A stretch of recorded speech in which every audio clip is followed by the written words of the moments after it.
সময় মাত্র ১ মাস। তার আগেই উত্তরবঙ্গের অন্যতম বৃহৎ ধর্মীয় সমাবেশ হলদিবাড়ি হুজুর সাহেবের মেলা পরিচালনার রাশ কার হাতে থাকবে তা নিয়ে চরম আকার নিল অভ্যন্তরীণ বিবাদ। বুধবার মেলার বর্তমান কনভেনার কমিটি ভেঙে দিয়ে নতুন কমিটি গঠন করলেন মুর্শিদাবাদ থেকে আসা হুজুরের ওয়ারিশগণ। আর এই সিদ্ধান্তকে কেন্দ্র করেই শুরু হয়েছে তীব্র বিতর্ক ও ক্ষোভ। বুধবার বিকেলে মাজার চত্বরে মুর্শিদাবাদ থেকে আসা ওয়ারিশগণ একটি জরুরি বৈঠক ডাকেন। সেই বৈঠকেই পুরনো কমিটি বাতিল করার সিদ্ধান্ত নেওয়া হয়। ঘোষিত নতুন কমিটিতে খন্দকার মারজানুর হককে সভাপতি এবং লুৎফর রহমানকে সম্পাদক হিসেবে নির্বাচিত করা হয়েছে। এছাড়াও কমিটিতে 10 জন সহসভাপতি ও সহ সম্পাদক পদ দেওয়া হয়েছে। এই গুরুত্বপূর্ণ বৈঠকে বর্তমান কমিটির সভাপতি তথা গদ্দিনিসিন সৈয়দ খন্দকার নুরুল হক উপস্থিত ছিলেন না। এমনকি হলদিবাড়ির স্থানীয় ওয়ারিশগণ ও কনভেনার কমিটির একটি বড় অংশ এই বৈঠকে গরহাজির ছিলেন। তাদের অনুপস্থিতিতেই তড়িঘড়ি কেন এই নতুন কমিটি করা হলো তা নিয়ে প্রশ্ন উঠছে। স্থানীয় ওয়ারিশদের পাল্টা হুঙ্কার। হলদিবাড়ির স্থানীয় ওয়ারিশদের দাবি, এই কমিটি গঠন সম্পূর্ণ অবৈধ এবং নিয়ম বহির্ভূত। সরাসরি সংবাদ মাধ্যমের সামনে মুখ না খুললেও তারা জানিয়েছেন, এই একতরফা সিদ্ধান্তের বিরুদ্ধে তারা খুব শীঘ্রই পাল্টা বৈঠকে বসতে চলেছেন। প্রয়োজনে তারা বড় ধরনের প্রতিবাদী পদক্ষেপের পথেও হাঁটতে পারেন। প্রতি বছর এই মেলায় লক্ষ লক্ষ মানুষের সমাগম হয়। মেলা শুরুর প্রাক্কালে মাজারের অন্দরের এই গোষ্ঠীদ্বন্দ্ব সাধারণ ভক্ত ও দূর দূরান্ত থেকে আসা ব্যবসায়ীদের কপালে চিন্তার ভাঁজ ফেলেছে। সময় মতো মেলার প্রস্তুতি সম্পন্ন হবে কিনা তা নিয়ে তৈরি হয়েছে সংশয়। আজকে এই বৈঠক কমিটি সম্পূর্ণ করা হলো, কমিটি গঠন করা হলো। তার জন্য আমাদের এই সব কমিটি। বললাম একটা তো কনভেনার কমিটি ছিল, তারপর কমিটি কেন? হ্যাঁ, সেটা ছিল, কিন্তু সেটাকে বাদ দিয়ে আমরা নতুনভাবে কমিটি গঠন করলাম। বলছিলাম, এই যে এর আগে একবার মিটিং বসেছিল, সেখানে দেখা গেছিল বাগদ্বন্দ্ব বেজেছিল, তারপরে বলেছিল যে গদ্দিনী সিং হুজুর থাকাকালীন হলো বৈঠক হবে। আজকে দেখা গেল সেই বৈঠকে নেই তিনি, কি বলবেন এই বিষয়ে? আজকে যে মিটিং হলো, সভাপতি আমরা চেঞ্জ করলাম। এখন বর্তমান সভাপতি হলেন খন্দকার মারজানুল হক সাহেব। এখন আগেকার গদ্দিনী সিংয়ের সভাপতি থাকলো না, উনি শুধু গদ্দিনী সিং থাকলেন, উনি শুধু দোয়া করবেন। যদি কে কি হলো, যদি নামগুলো আবার একবার বলতেন। সভাপতি খন্দকার মারজানুল হক,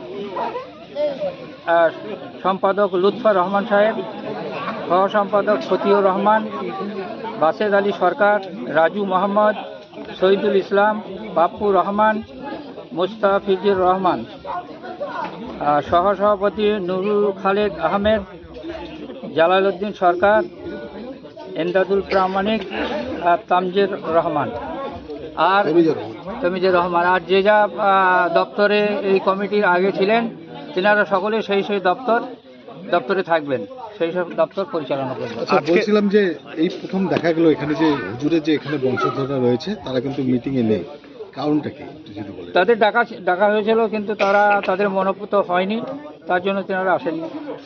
আপনারা কোথা থেকে আসছেন? আমরা মুর্শিদাবাদ থেকে এসেছি।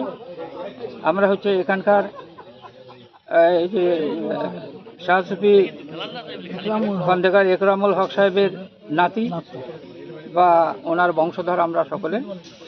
আমরা এসে একটা সুষ্ঠু কমিটি গঠন করে দিলাম আজকের দিনে। বলছি, মুর্শিদাবাদ থেকে কজন এসেছেন আপনারা? মুর্শিদাবাদ থেকে আমরা 7-8 জন এসেছি। বললাম কি এই কমিটি কি যে ইসালে সব এটাকে পরিচালনা করবে? হ্যাঁ, এই কমিটি, এই সব কমিটি এনারা পরিচালনা করবেন এবং 3 বছরের জন্য এনারা বহাল থাকবেন। আপনার নামটা? আমার নাম শাহ সুফি সৈয়দ রায়হানুল হক। মানে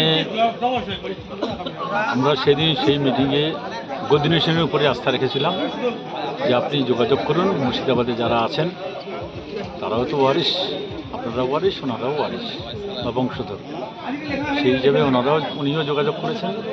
আমরাও যারা সেদিন একটু অসুবিধায় পড়েছিলাম তারাও যোগাযোগ করেছি। সেই হিসাবে ওনারা গতকাল এসছেন, আজকেও কয়েকজন এসছেন। এসে আজকে একটা তারাই সভাটা ডাকেন, আমরা যেটুকু জানি।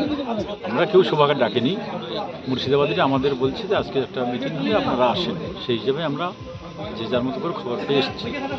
এসে এখানে তারা একটা কমিটি গঠন করার প্রস্তাব করেন এবং এখানকার যারা উপস্থিত ছিলেন প্রত্যেকে সেটাকে সমর্থন করেছেন আপনারা দেখেছেন। এইটুকু পর্যন্ত আমি বলতে পারি।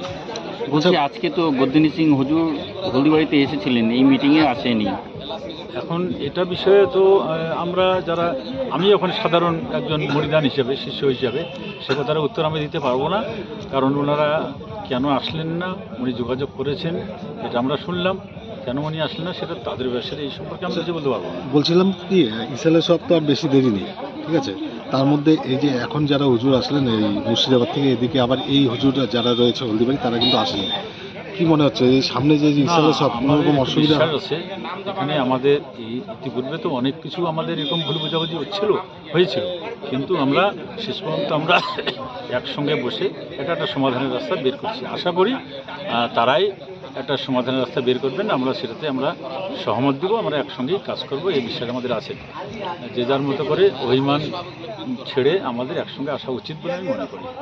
বলছিলাম যে হাতে গোনা তো আর কয়েকদিন বাকি, উত্তরবঙ্গের একটা বড় মেলা, আর বিগত দিনে দেখা যায় যে অনেক প্রশাসনিক বৈঠক প্রায় শেষের দিকে, এবার টালবাহানার মধ্যে চলছে, এবার এখনো পর্যন্ত প্রশাসনিক বৈঠক হয়নি, বা আগামী দিনে কীভাবে পরিচালনা না, সেটা আমরা যারা এখানে কাজ করি, আমরা যারা 600 মতো ভলান্টিয়ার, 150-র উপরে আমাদের কার্যকরী সদস্য, সবাই মিলে আমরা যেভাবে কাজটাকে করে তুলি আর কি, সেটা আমরা খুব আগ্রহের সঙ্গে সবাই প্রস্তুত হয়ে আছে। শুধু এইটাই অপেক্ষায় আছে যে এই যে টানাপোড়ানো চলছে, এইটার অপেক্ষায় আছে, খুব তাড়াহুড়া করে হলেও সেটা কাজটা আশা করি তুলে উঠতে পারব। আপনার নাম আর পরিচয়? লুৎফর রহমান।